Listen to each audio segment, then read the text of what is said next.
What's up, everyone? Welcome to Program Your Remote. Today I'm going to show you how to get into your Ford Mustang if the battery dies. So in this situation, the battery's dead in the car and it's locked. As you can see, buttons aren't working on the remote, door's locked. So what we need to do, the first thing we need to do is remove the emergency key from our fob. Press this button here and the key will slide out like that. And now we're going to stick this on the slot on the underside of the handle. If you can see it right there, the tip of my finger. So we're going to put the key up in there, and then we're going to grab this part and pull towards the rear.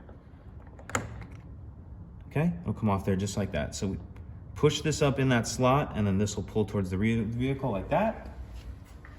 Now we can see this key cylinder. We'll put this in there, and we're going to turn it to the right or clockwise to unlock it.